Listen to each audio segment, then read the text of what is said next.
On the go? Download the free andrewhogue.com iPhone and Android app, so we'll never be apart.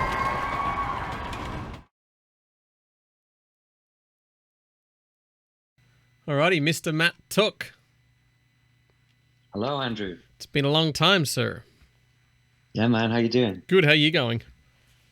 Yeah, not too bad. Not too bad. Doing a lot of talking this morning, but all good. Very excited. New song out, and energy levels are picking up. So yeah, man, feels good. I know the record got put back till November the 5th, but we can get all that stuff underway when we get our chat ready to roll. So you're all good to go? Yeah, man, let's do it. Alrighty. This is andrewhogue.com, still Australia's only 24/7 metal radio station. It has been probably a couple of years now since we got caught up with Mr. Matt Took from Bullet for My Valentine, ready to drop album number 7, which I guess on record is possibly their most aggressive effort yet. So let's just get caught up with Matt on everything that's happening leading up to the release of the album that's self-titled on the 5th of November, and how the hell he's been coping in this current crazy world that we're all in the last, getting on 2 years now. It's interesting times. G'day, Matt. Welcome to andrewhogue.com.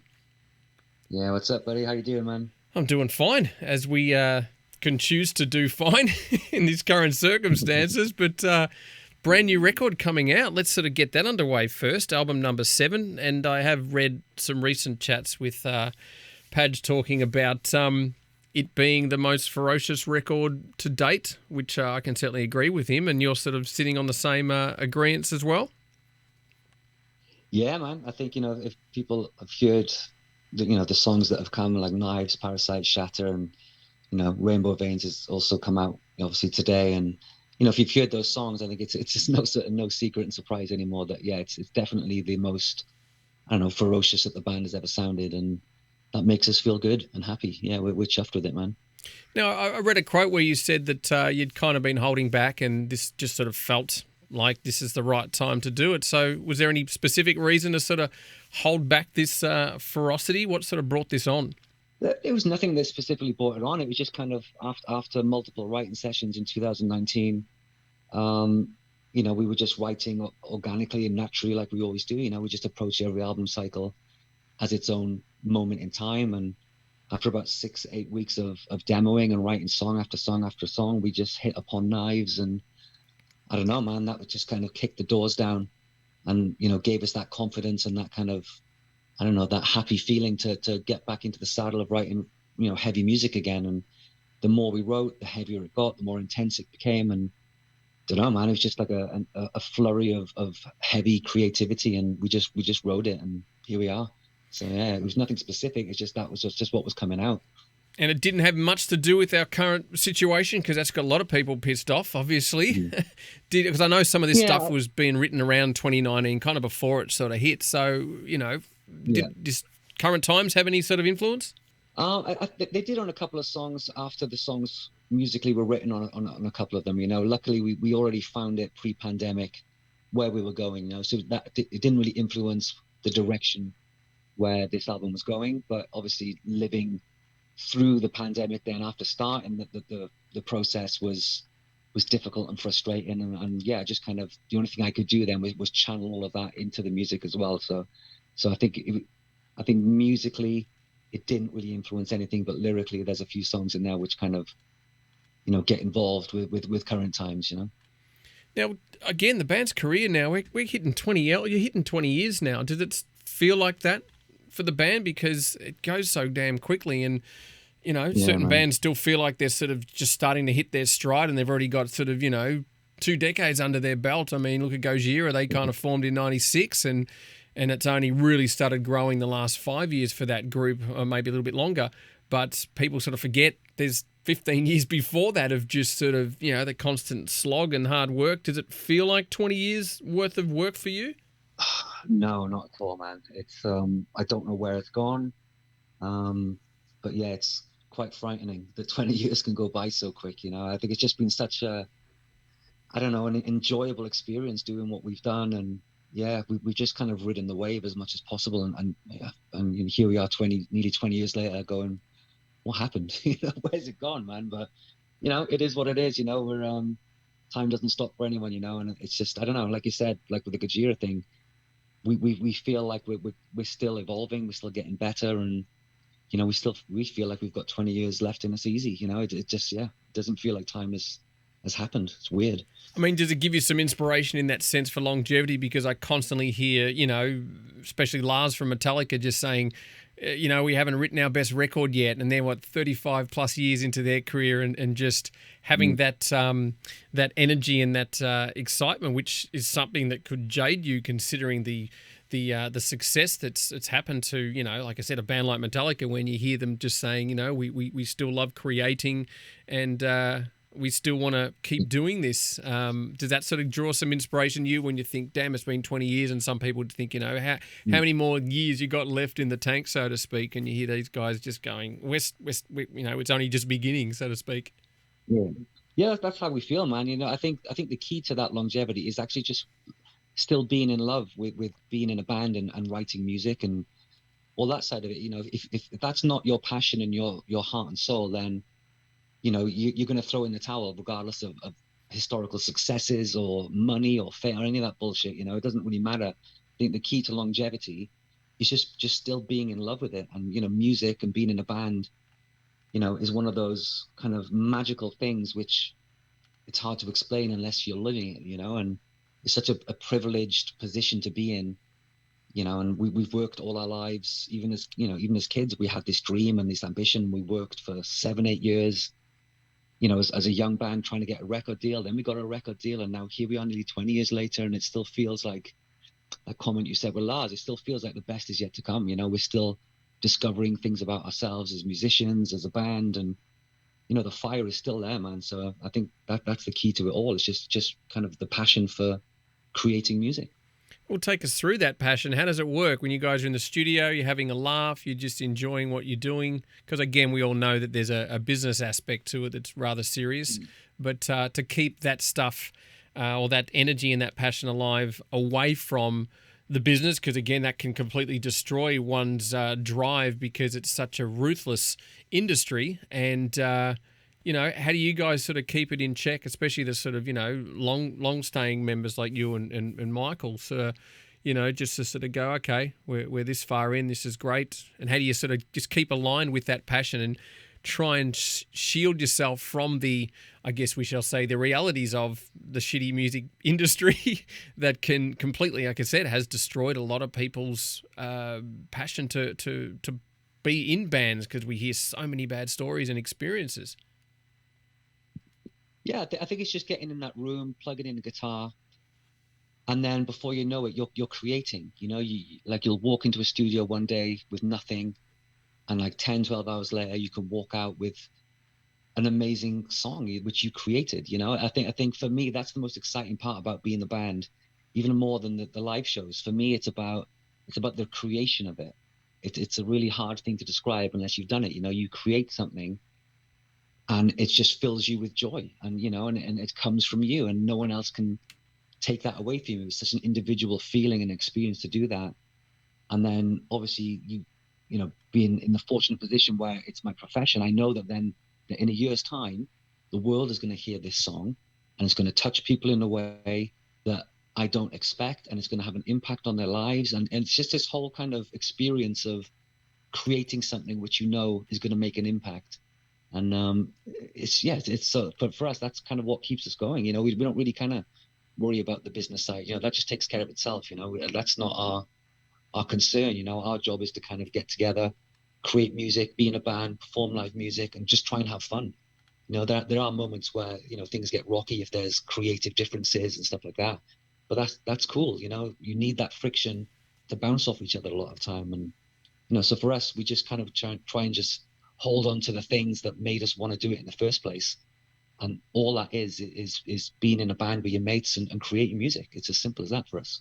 Well, speaking of live music, I know you recently headlined the Download Pilot Festival a few months back now. And again, with music being kind of on pause and touring and all that sort of stuff with the sort of COVID world, was it kind of business as usual for you guys just to sort of get back out there, or just was there some kind of, I mean, what was that experience like? Because everyone's kind of on edge with this circumstance right now. People don't seem to hug because, oh, I don't want to catch anything. I'll just give you the elbow, Wuhan shake or whatever they call it.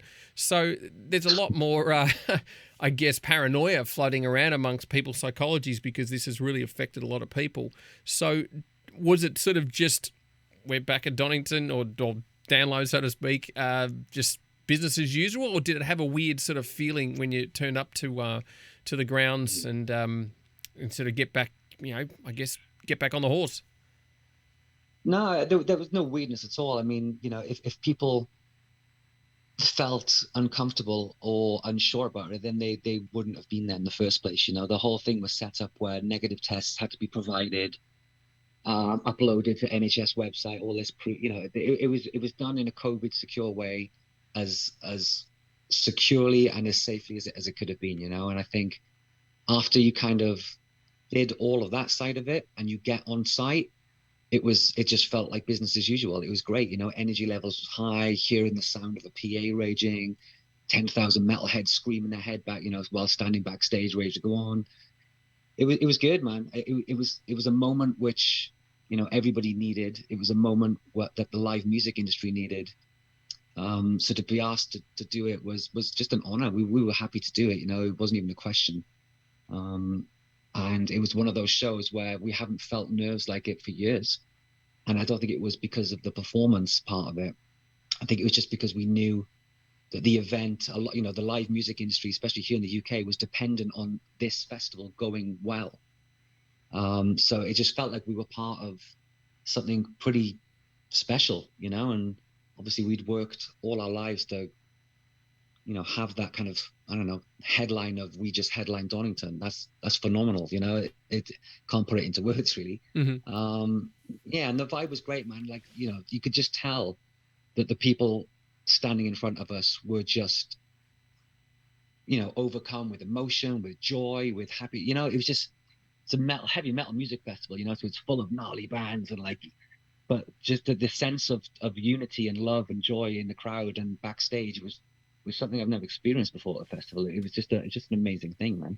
Well, it is sorely missed in this country because of our restrictions currently, and I guess to a degree it might hopefully show a lot of people a bit more gratitude because, as they say, you don't know what you got till it's gone, and have people be more grateful for such circumstances because, none of us knew this was going to happen. But, moving forward, and obviously, like you said, going through the COVID protocols when you got to the grounds, what's your view on, I guess, as they call it, living in the COVID world, moving forward, being a touring band when this record comes out on the 5th of November and starting to sort of plan for next year and get back on the touring sort of circuit. Have you got any sort of insights on how it's going to play out as you guys sort of gear up to get back on the road? Unfortunately, no. I think the best thing that we can do now, as far as the band and the crew, is just get double vaccinated and just kind of do what we need to do if we need to travel. It's not a huge ask to do a test before getting on a flight, for example, or something like, it's not really a big ask. And if that's what it takes for us to be able to continue on with our life and our musical journey and our career, and that's what we'll do. It's just that, the world is a big place, and unfortunately, we're not all on the same page for whatever reasons, politically, medically, whatever it is. It's tricky, so we can only really focus on what we're in control of at the moment. And that's a UK tour, which is up on sale and doing really well. We've got European run end of January right through to February, which is looking okay. But we've got the double hit here in the UK of obviously COVID and Brexit, which is making our lives doubly horrible for touring musicians. It's an absolute nightmare because that freedom of movement that we once had to go through Europe and travel through Spain and France and Portugal, Greece, all throughout the continent has been taken away from us. And we don't really know what that means yet because we've had COVID get in the way as well. So it's not looking good short term. I'm sure it'll sort itself out.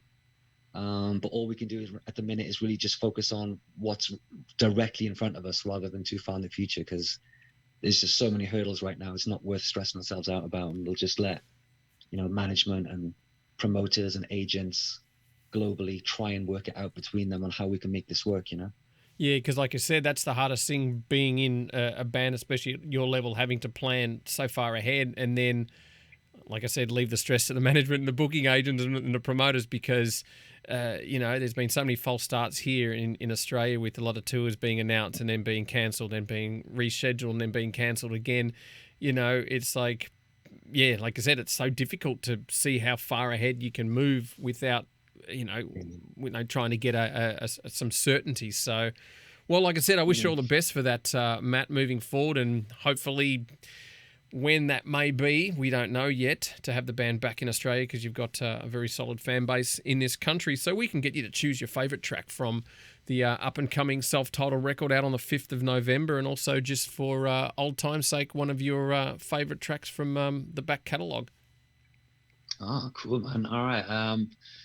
Well, to pick one of the favorites off this new record is really hard. I mean, I think the album front to back is pretty phenomenal. But I think just for kind of entertainment value, I think Parasite is my favorite, just because of the intensity. It's a song that kind of just makes me smile every time I hear it, man.